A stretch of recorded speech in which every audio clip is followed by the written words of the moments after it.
Hi everyone. Just wanna put some ideas down on audio um, about this book. A Man in Marble. I started reading it like 2 summers ago. I don't know. This is the last summer. I think I'm gonna finish it. I'm very obsessive when I read. I'm a very slow reader, and I think I read with sometimes with doubt too, because English is my second language. It's a language that I hate. Um, like, all colonial languages, they're just not good at all. So I started because I bought it at the Schamberg. Even when I knew about it when it came out, I knew that this book was very, disrespectful, to say the least. Totally approached the Honorable Malcolm X legacy very disrespectfully, calling also the Nation of Islam cult, a sect. Because I guess only white people can have religions and black people can only have cults and sects and fanatism and stuff. So, but at first I thought this was like, I don't think there's a lot of accidents. I don't believe in accidents. Let me show you where I'm at. I'm at the beach. I just want to show you a little bit. I cannot show you. I'm on top of. They put like millions and millions of dollars on this beach after Hurricane Sandy. I'm in the Rockaways, 149th Street, and Pachamama said, take that shit out. So I don't know if you can see. It's like a slice of cake. I hope it don't take me under, But especially the ocean, Yemaya and Oshun, they do their thing, and they really don't care about us. The tides right now are pretty low. As you can see, people are standing in the sand, and they are far away in the ocean. So. I'm just very frustrated. I've been reading in the subway. I've been reading in the bus. I just like. I find it very, very shocking. Especially just the way that he handled this, which to me it's very sacred. This is very sacred because talking about. A people, African people here in the Americas who've been through so much. And so like right now, let me show you where I'm at. Page 474. And it's talking about,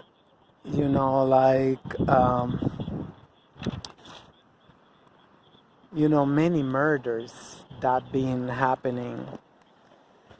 was happening after the Honorable Malcolm X assassination, and that apparently they have nothing to do with his assassination, but I can only imagine people can be silenced for so long. People can be silenced for so long, and I imagine the FBI and the police, the NYPD and the New Jersey police, which was like basically the main actors. of this assassination, and it's just crazy, you know, how these people who apparently had nothing to do with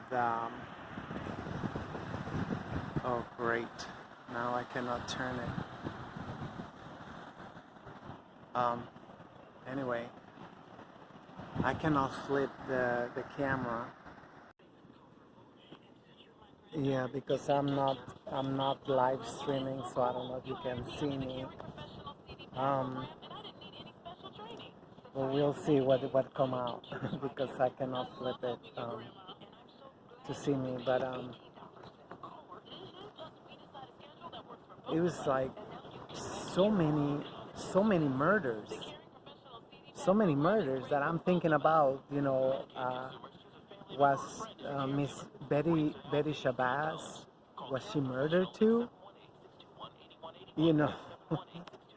That's something that, by the way, you know, I learned last year that Manning Marable, the writer, committed suicide too. And as you can see, the first thing you notice is right here in the corner, this badge of honor saying that's a Pulitzer Prize winner book. So it's just that, I mean, as I'm reading this, I mean, you know, Manning Marable committed suicide.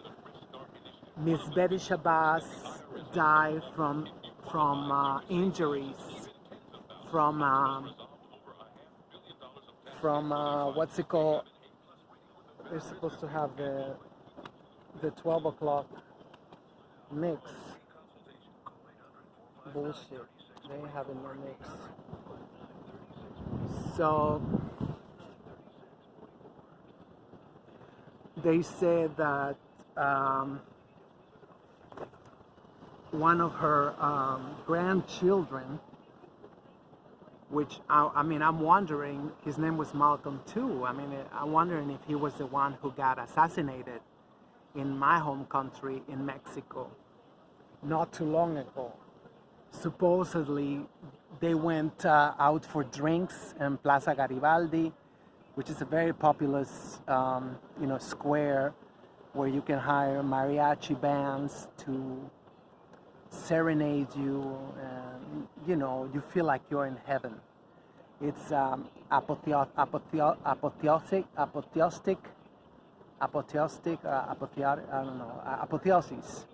you know, where you know, where we become gods. So these thing, these centers, these cultural centers, where you can just hire a mariachi band and take you, you know, to other dimensions.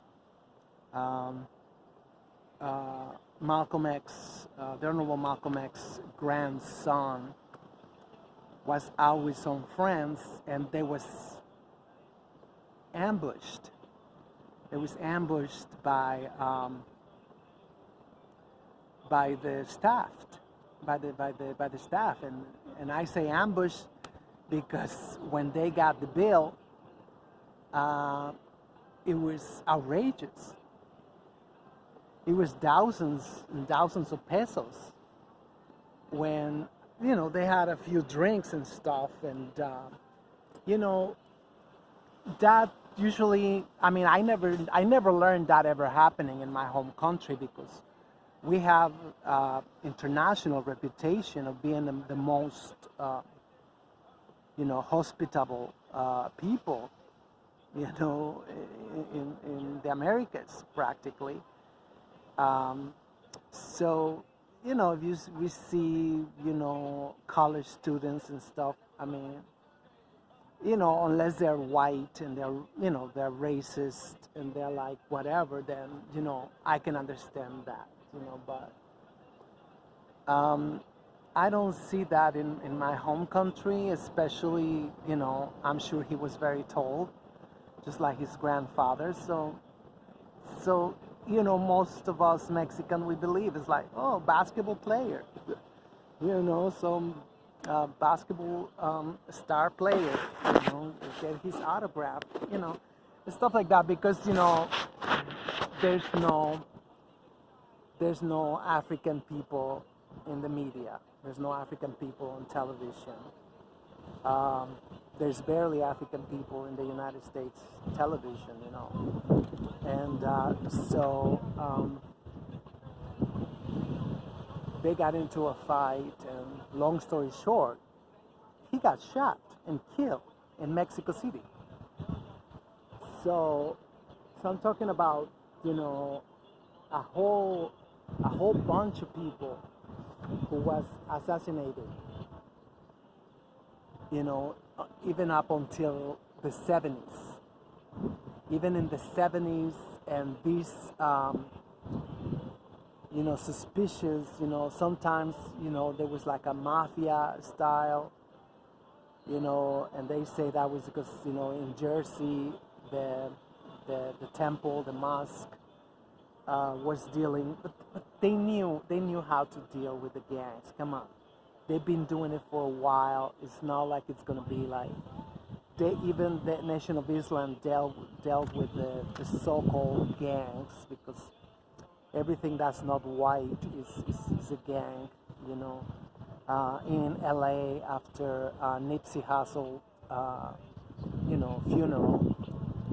So it was handled by the Nation of Islam, and it was very peaceful. It was very it was no retaliation. So it's bullshit that it was like, some of them died from, you know, um, I mean, I don't know. I don't know. So I'm thinking now, perhaps, Manning Marable might be a hero. I know there have been at least 4 books written to correct, some of the, you know, inaccuracies and what's it called, slanderers and whatnot, oh, it's a fly already. They bite so hard. So,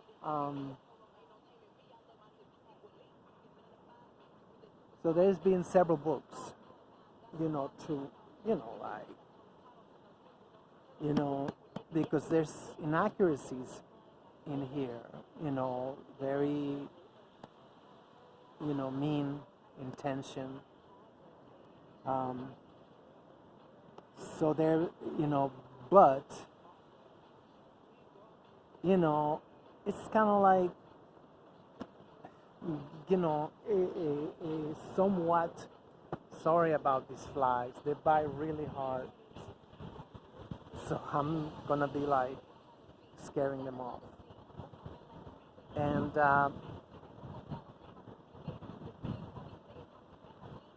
so I heard that Manning Marable committed suicide the day his book came out. So that made me wonder, like,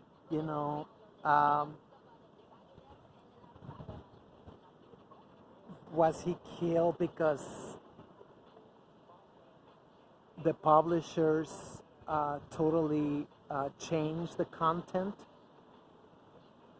The way they changed the content of the, sorry, I think I got beaten, of the Malcolm X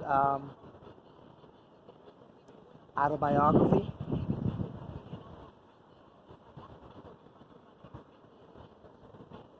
It was, as you know, there's 3 chapters missing from the autobiography, and we now know that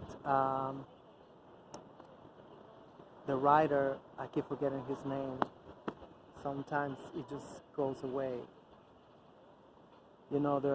the so-called writer of the book Roots, which was made into a hit TV series, which it turned out it was plagiarism, and it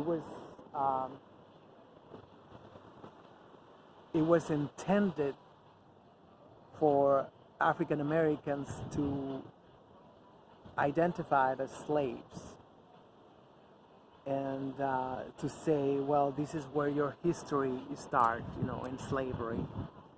So it was sort of propaganda. So obviously he took 3 chapters out, and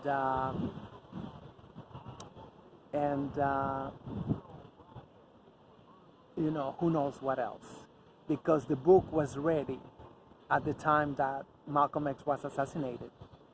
Actually, he wrote the publisher saying the book is ready almost the day before Malcolm X got assassinated on February 21st, 1965. I was born like 6 weeks later on April 6th, 1965. So I know exactly 54 years. I know when he was assassinated because that's my age. That's my age. So it's just like, I guess I don't know, like the first batch of Generation X. So, so yeah, he committed suicide.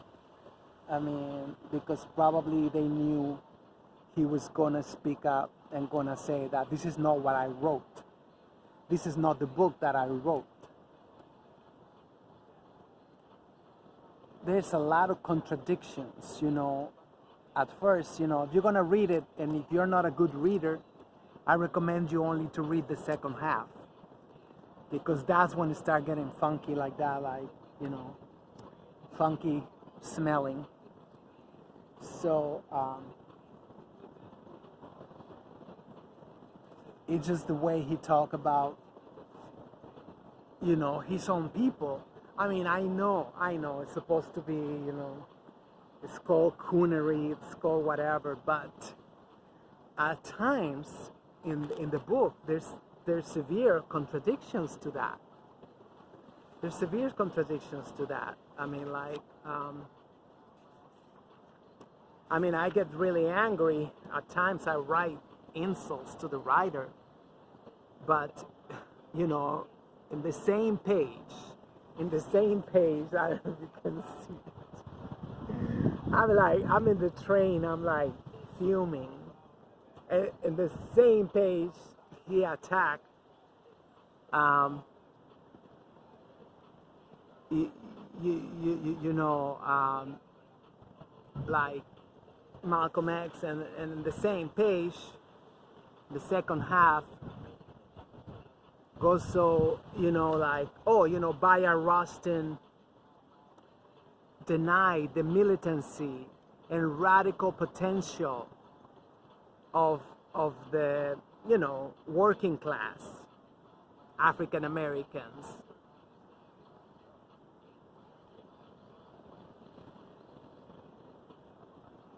You know, and you know, why he's gonna say that for, you know? Why is he gonna say that? Oh, he denied the what's it called, the effectiveness of black nationalism. So it is just to go back and forth, you know, driving you crazy, you know. In the same page, you know, he called him, you know, whatever, the same, and then he goes on to, like, one of the things that, you know, I'm talking about towards the end, talking about Miss Betty Shabazz, and accusing her of being bourgeois. So I knew, besides the book, I knew Miss Betty Shabazz. She was very vocal against the FBI and against, you know, she knew. You know, I would think, you know, as the wife, you know, people will come to her because they knew she was hungry for closure and she was hungry for peace of mind. She was hungry for those things. So she knew a lot. And I would not put it past these Neanderthals that they would burn her house. You know, the same way they keep saying that the Honorable Malcolm X burned his own house just days before he got assassinated here in Queens, in Forest Hills. So the same Neanderthals saying that it was one of her granddaughters who burned down the house where Miss Betty Shabazz was at. She got like dirt and 4-degree burns. She died from that fire. So what is to say to me that she wasn't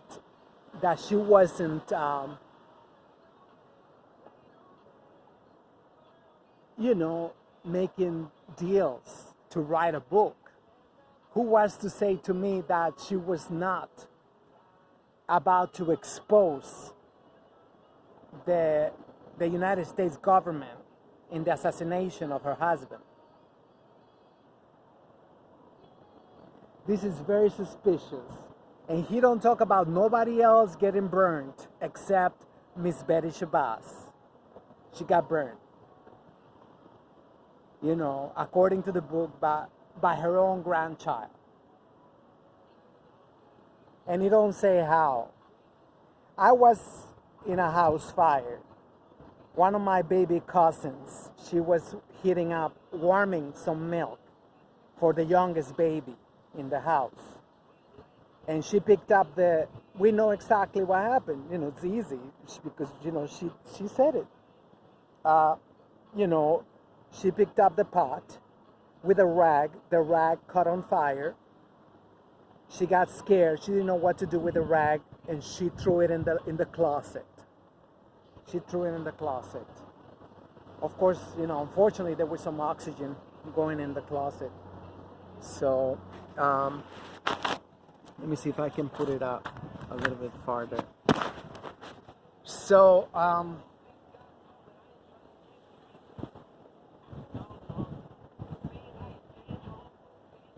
there's an incident also that tell me, because I met Miss Ilyasah Shabazz. I met her this year actually. I met her on the 54th anniversary of the assassination of her father. And you know, her eyes tell you a lot. There's a history here that it is too adamant to put it in here, saying that at the funeral, Miss Ilyasah Shabazz, she stood up to defend Rudolph, the red-nosed reindeer, who was the mayor of New York City, that Nazi, Rudy Giuliani. He got booed. I don't know how you say that in English. You know what I'm trying to say. He got heckled at the funeral. And it said that Miss Ilyasah Shabazz stood up and defended Giuliani. That might be true, but why she did it? Why she did it? Because she don't want the blood to continue more, to lose more of her children.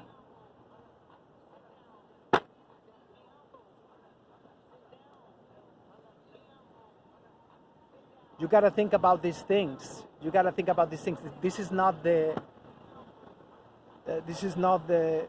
Miss Ilyasa Shabazz that I met this year at her father's 54th memorial.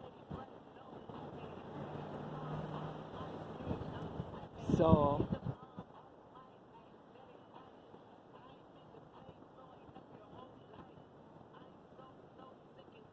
it's a lot. It's a lot. I mean, like, and it don't add up. You know, there was, let me see how many, hundreds, I mean thousands and thousands. I'm talking about the funeral of the Honorable Malcolm X was on February 24th. And it was freezing. It was freezing.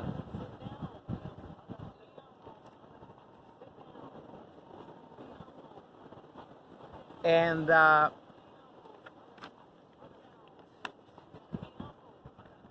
gosh, I just read it.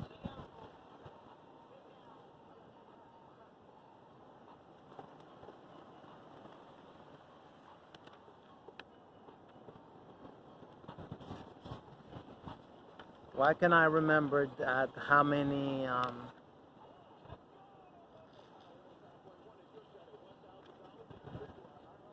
I think I went back too far. As you can see, I'm not good with books. I'm like, I'm not an avid reader. You know, they even had to fight because strategically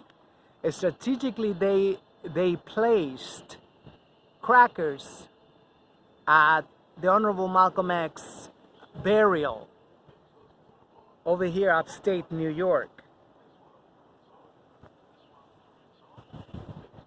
to, you know, with shovels. So they had to fight and say, there's no crackers gonna be throwing dirt at Malcolm X.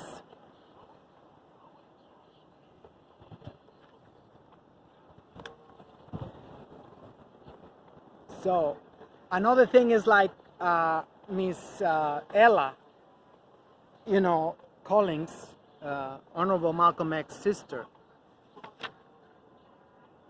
you know, she gets put in here.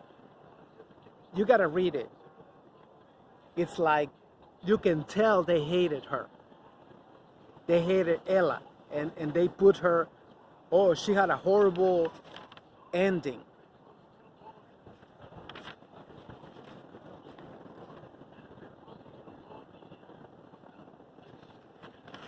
Another enraging thing to me was that the New York Times and all the white media gave raving reviews to the autobiography when you know, throughout his life they was his worst enemies. I mean, they wrote despicable things, you know. It's just like, it's like typical sociopathic cracker shit that you find. They are like laughing at every turn in this book. I'm not gonna say that I know them very well, you know, but I kind of know their MO.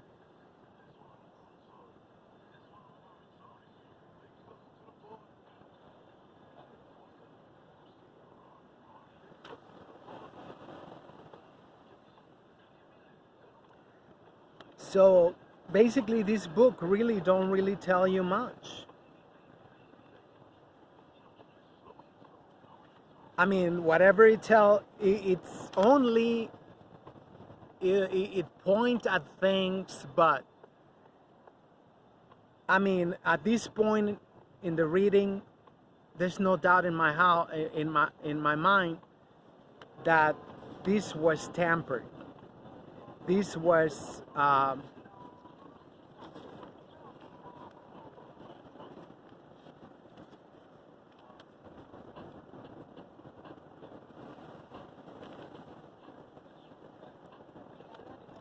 I just wanted to tell you exactly, you know, how many thousands and thousands of people went upstate, all the way upstate, freezing in the middle of February.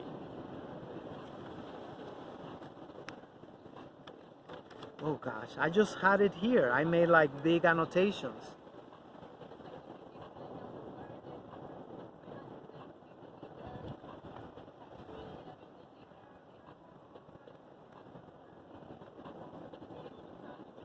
You know, there's another empathetic statement. He fought desperately to shield others' doubts and fears.